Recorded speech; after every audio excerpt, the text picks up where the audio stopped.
Gerçekten çok büyük kâra geçiyorlarmış. O tren gecikince diğerlerini de kaçırıyorum. Sonra o plan mahvoluyor. Çok sık değil tabii ama fare gördüğüm oluyor benim aralarda. Kiminin annesi oralı, babası buralı. Dönercide kesinlikle bir Türk bulabilirsiniz. Tabii bunu her yerde çıplak ayakla geziyorlar gibi algılamayın. Ortak alıyorsunuzdur şu. Çevre daha güvenlidir demek ki. Gerçekten de öyle. Artık ben de onlara bakıyorum. Yani bana bakıyorsa ben de ona bakıyorum.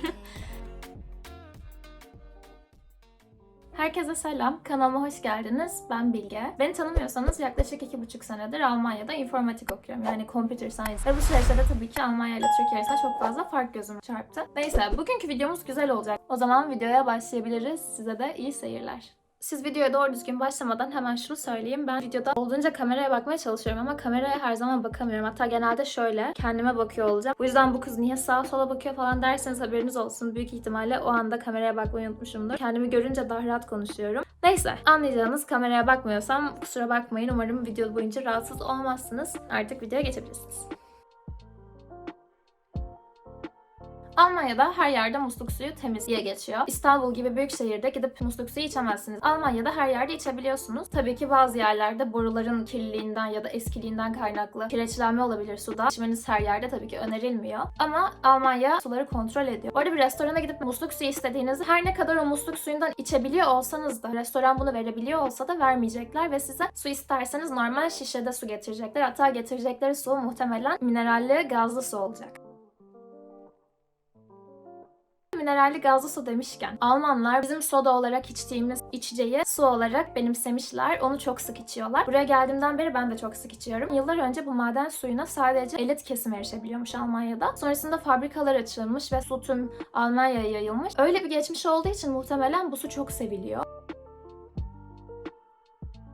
Bir diğer eklemek istediğim şey ise benim Alman arkadaşlarımın gördüklerimin Instagram konusunda çok hassas olmaları ya da sosyal medya kullanımı konusunda. Buradaki Almanlar biraz daha private tutuyor. Instagramlarını mesela gerçek isimlerini yazmıyorlar. Çok fotoğraf atmıyorlar. Şu fotoğraflarını zaten gözlemlediğim hiç atmıyor. Böyle daha sade bir yaşamları var genel olarak. En azından benim çevremdeki tipler bu şekilde. Öyle yani.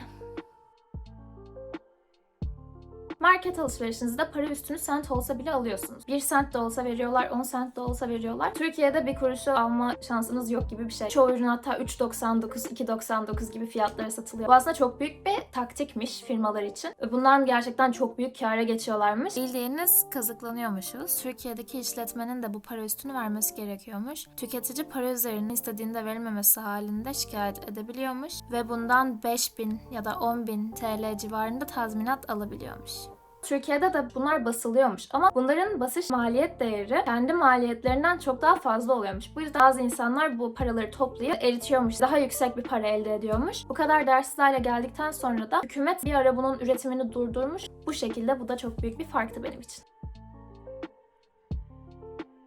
Sokakta Türkçe dedikodu yapmayın. Almanya'da her yerde herkes Türk çıkabilir. Türk sayısı çok fazla. Zaten Almanya'nın yabancı nüfusundan ilk sırada Türkler geliyor. Herhangi bir problem yaşarsanız etrafınızda Türk bulabilirsiniz ya da bir dönerciye gidip dönercide kesinlikle bir Türk bulabilirsiniz. Dönerci demişken ben geldiğimde dönercilere çok şaşırmıştım. Burada döner çok sık tüketiliyor. En sık tüketilen fast food. Çok da sevilerek tüketiliyor fakat Türk dönerinden birazcık farklı. Burada dönerin içine daha yoğurtlu soslar katıyorlar. Yufka diye geçiyor genelde. 2 sene önceki fiyatı 3,5-4'tü. Şu an böyle 5,5-6,5 oldu. Buraya da enflasyon geldi ve hissediliyor birazcık. Adresler çok rahat tarif ediliyor. Mahalle, apartman isimleri vesaire yok. Hangi sokak, kaç numaralı ev? Bu kadar. Budur yani. Burada adres tanımı bu şekilde oluyor. Bence Almanların yemek kültürü Türklerin yemek kültürüne göre çok kötü. Çok yetersiz buluyorum. Almanların şurada gördüğünüz yemekleri var yani en popüler. Daha da pek bir şeyleri yok. Açıkçası ben buranın sosisinden ya da domuz ürünlü yiyeceklerinden pek hoşlanmıyorum. Pastaları, fırın ürünleri falan mükemmel ama yemek konusunda bence Almanlar birazcık geri planda kalmış. Bu arada Almanya'da da çok fazla restoran tipi var. Çin yemeği, Hindistan yemeği, Türk yemeği zaten her yerde. Türkiye'de toplu alandasınız diyelim. Sümküren bir insan garip karşılanır Türkiye'de. Almanya'da hiç kimse garip bir şekilde bakmıyor. Böyle bir olay yaşadığımda böyle hafiften bakmıştım tabii. Onu rencide edecek, kötü hissettirecek şekilde değil. Hani bir şaşkın hafif böyle bir bakmıştım. Ve etrafıma baktığımda kimsenin bunu umursamadığını gördüm. Doğrusu da bu bence. Tabii ki bize garip geliyor ama hani sonuçta doğal bir ihtiyaç. Bir markete gittiğinizde sizi karşılarken ya da uğurlarken hep güler yüzlüler. Herkesi asık suratlı ve sinirli bekliyordum. Tabii böyle sinirli bakan nineler, dedeler oluyor. Daha çok yaşlılarda bunu görüyorsunuz ya da Almanya'da AfD denen bir parti var. Bu parti ırkçı bir parti. AfD'yi destekleyen biri ise ondan kötü bir bakış alabilirsiniz. Bunu söylemişken ırkçılığın da o kadar çok olmadığını söyleyebilirim. Tam tersi şöyle bir durum var. Almanların bu konuda kirli bir geçmişi olduğu için 2. Dünya Savaşı'nda bence bunu birazcık daha temizlemeye çalışıyorlar. Bu konuda ayrıca hassasiyetleri var. Mesela katımda kalan arkadaşlarım falan hiçbir şekilde ırkçılık yok. Tam tersi farklı milletlerden gelen insanlara karşı bence çok tatlılar. İngilizce konuşmaya çalışıyorlar kendi pratiklerini geliştirmek için. İngilizce demişken Almanların İngilizcesi bence çok iyi. Her ne kadar İngilizcesinin kötü olduğunu söylese de bir Alman bence buna inanmayın. Zaten Avrupa'nın merkezinde bir ülke olduğu için çok farklı milletler Almanya'da bulunuyor. Bu sebeple mesela kiminin annesi oralı, babası buralı. Oradan 2 dil öğrenmiş zaten. İngilizce sistemleri de okullarda çok iyi. Ve İngilizce pratik yapmayı da çok seviyorlar. Dediğim gibi mesela benim katımda kalan insanlarla ne kadar Almanca konuşmaya çalışsam da bazıları inatla İngilizce konuşabilir miyiz? Ben pratik yapmak istiyorum diyor. Çekinceleri yok diyebilirim. Sokaklarda kedi ve köpek yok. Hastalık yaydıklarını düşünerek toplamışlar. Almanların dediğine göre kedi ve köpekler barınaklarda iyi koşullar altında. Umarım bu durum böyledir. Eğer böyleyse tabii ki de çok iyi. Çünkü Almanya'da hava kışın çok soğuyor. Ve ben açıkçası o soğukta biz bile dayanamazken kalın kalın giyip köpeklerin, kedilerin nasıl dayanabileceğini bilemiyorum. Bu sebeple sokaklarda fareler var. Çok sık değil tabii ama fare gördüğüm oluyor benim aralarda. Kedi sayısıyla fare sayısı arasında bir ters orantı var.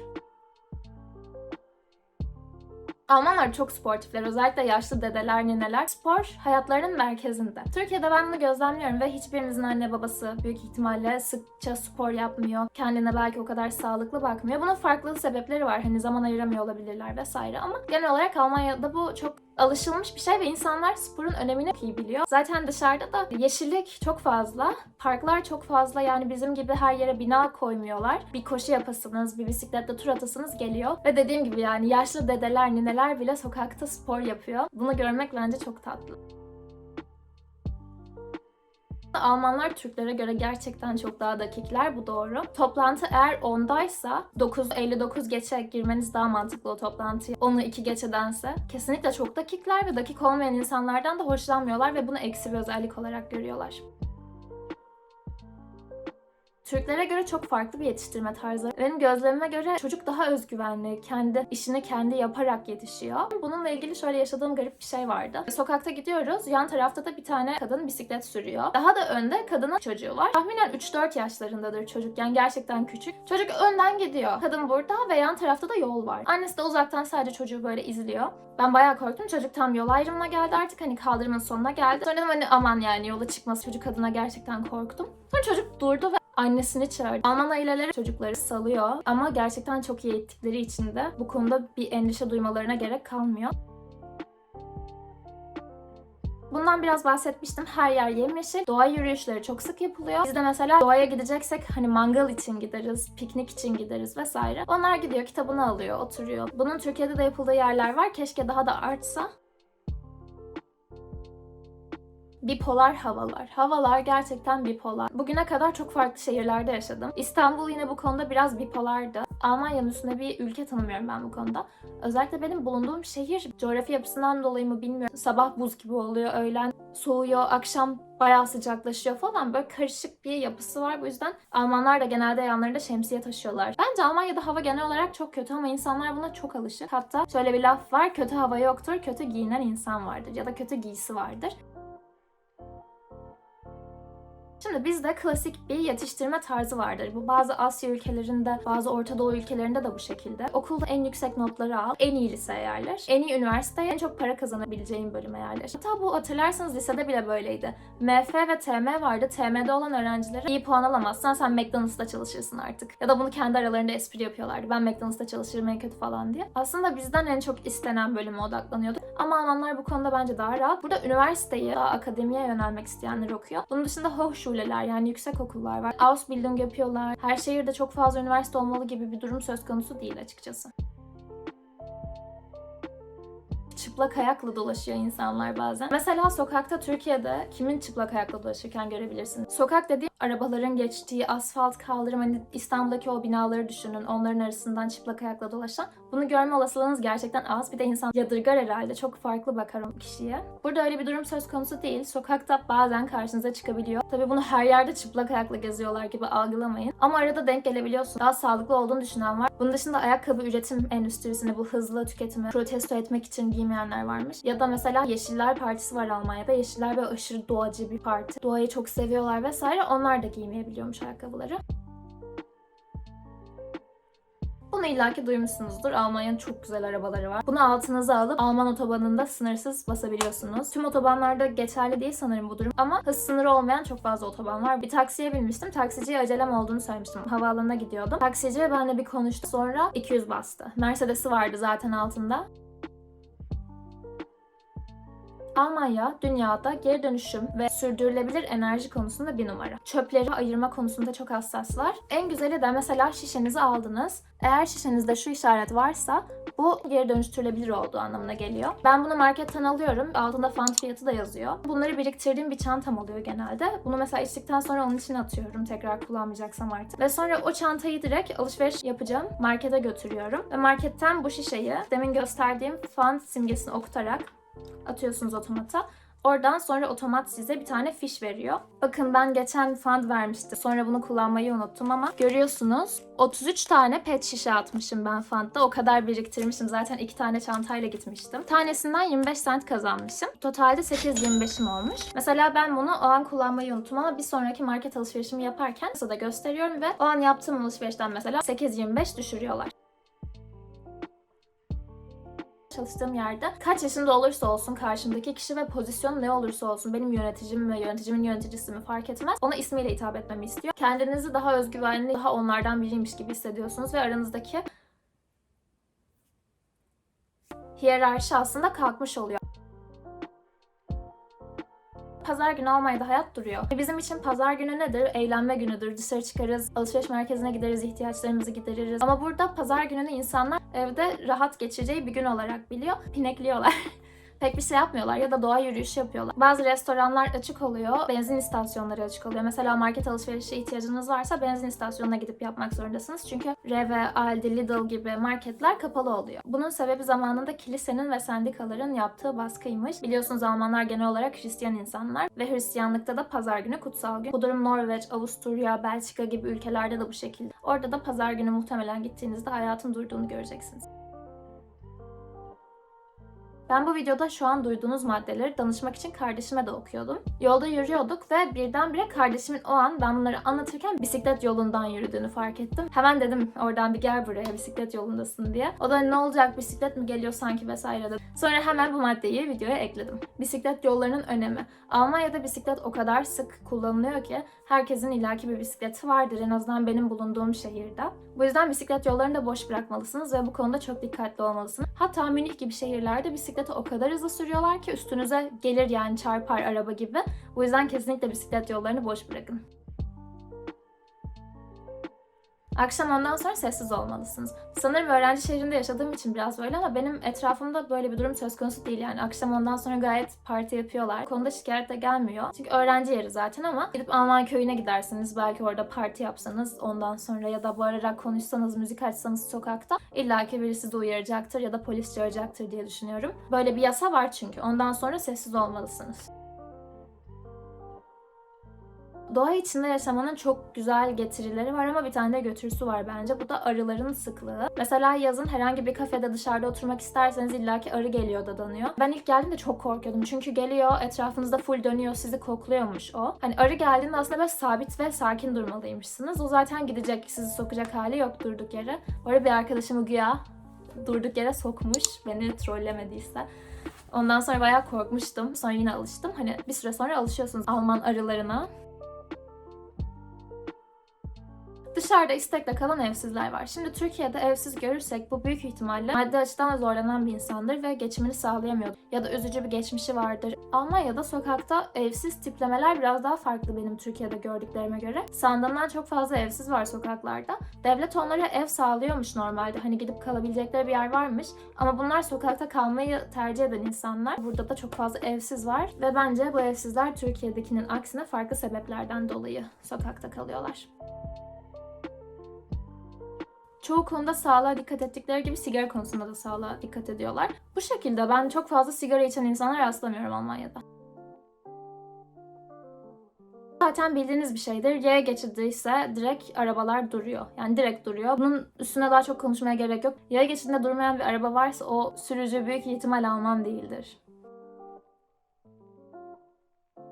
Çıplak saunalar var Almanya'da. Bikiniyle bile saunaya girmeyi reddediyorlar. Bunun hijyenik olmadığını düşünüyorlar ve böyle herkes çıplak bir şekilde oturuyor. Bu bence bizim kültürümüze hiç uymayan bir şey. Bunun dışında spor salonlarında da duş alma yeri ortak. Tamamen böyle bir oda var gibi düşünün. Üstten herkesin farklı farklı duş yeri var ve ortak alıyorsunuz duşu. Bilmiyorum, bu bana çok ilginç gelmişti ve bu neredeyse her yerde öyleymiş. Hani belki istisnalar vardır, işte çıplak olmayan saunalar ya da ayrı duş kabinli spor salonları, ama benim duyduğum hep ortak oldu. Almanlar çok uzun göz temas kuruyor. Sokakta yürüyorsunuz diyelim, özellikle Alman nineleri ve dedeleri sizi böyle bir süzüyor yani. Baştan aşağı sizi şöyle bir süzüyor. Niye bilmiyorum, gerçekten bakıyorlar. Artık ben de onlara bakıyorum. Yani bana bakıyorsa ben de ona bakıyorum. Hatta bu ünlüymüş yani, diğer ülkelere göre de gerçekten fazla süzüyorlarmış. Ben bunu öyle okudum. Bunun artık lafı bile varmış yani, Alman süzmesi falan diye.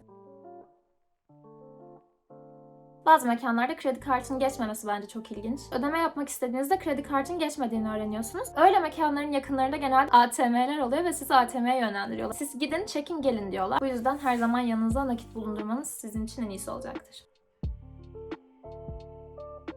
Burada tren sistemi çok kötü. Trenler hep gecikiyor. Tren geciktiği için çok zor durumda kalıyorsunuz. Hatta 9 Euro Ticket denen bir uygulama var. Haziran, Temmuz, Ağustos aylarında sadece 9 Euro'ya bir ay boyunca tüm Almanya'nın her yerini istediğiniz gibi gezebiliyorsunuz. Bu zamanlarda mesela ben bu Karlsruhe'den Berlin'e gitmek istiyorsam aktarmalı bir yol haritası çiziyorum. Bu Deutsche Bahn yüzünden mesela belirli bir şehre gittim mi trenim gecikiyor. O tren gecikince diğerlerini de kaçırıyorum. Sonra o plan mahvoluyor. Bunu yaşayan çok fazla Alman var. Belki bunun sebebi en küçük yaşanan aksaklıktan bile hemen tüm sistemi iptal etmeleri ya da dondurmalarıdır. Fazla garantici olduklarından dolayı olabilir, herhangi bir kazayı engellemek için. Almanlar sokaklarda kameralardan hiç hoşlanmıyor. Özel hayata bu konuda çok dikkat ediyorlar. Mesela ben şu an sokakta gidip vlog çeksem, arkada bir Alman çıksa büyük ihtimal böyle bana bir ters bakar. Niye ben senin videona dahil oldum diye. Apple haritaları açın ve oradan herhangi bir sokağa gidin. Sokakta etrafta insanların yüzü hep blurludur. Çünkü bu konuda çok hassaslar. Mesela Türkiye'ye gitseniz böyle bir durumla karşılaşmayacaksınız. Ulaşım aracına binerken kart basmıyorsunuz. Biz de otobüse binerken önden bineriz, akbilimizi basarız, öyle geçeriz. Burada hiçbir şey basmıyorsunuz. Ulaşımı o an ücretsiz kullanıyorsunuz ama arada kontrolleri denk gelebiliyorsunuz. Biletiniz var mı yok mu diye. Birdenbire içeri görevli giriyor ve herkesin biletini kontrol ediyor. Siz biletinizi alın, kaçak olmayın Almanya'da binecekseniz trene. Çünkü eğer kaçaksanız ve bir görevli sizi yakalarsa size 60 euro para cezası veriyor. Geri dönüşümün ne kadar önemli olduğunu söyledim. Burada geri dönüşüm yapmadan eğer çöpünüzü atarsanız, mesela kağıtlar, plastikler, gereksiz atıklar ayırmazsanız ve bunu birisi fark ederse ve sizi şikayet ederse bu konuda para cezası var. Hem de bu yüksek bir ceza. Okul, AVM, hastane vesaire, bunlarda güvenlik yok. Benim okulumun farklı binaları şehrin farklı yerlerinde ve bu bir bina yani. Direkt girebilirsiniz ya da kampüs alanına direkt içine girebiliyorsunuz, gezebiliyorsunuz. Açık tamamen halka. Bence bu mükemmel bir şey. İnsanı daha güvenli hissettiriyor. Zaten bu tarz şeyler ihtiyaçtan doğar. Eğer güvenlik koyma ihtiyaçları duymamışlar, çevre daha güvenlidir demek ki. Gerçekten de öyle. Böyle kısa bir videoydu ama genel olarak aklıma gelenleri sizlerle paylaştım. Umarım videoyu beğenmişsiniz. Beğendiyseniz kanalıma abone olmayı ve videoya beğeni atmayı unutmayın. Yorum da yapabilirsiniz. Sizi yorumlara bekliyorum. O zaman izlediğiniz için çok teşekkür ederim. Kendinize iyi bakın.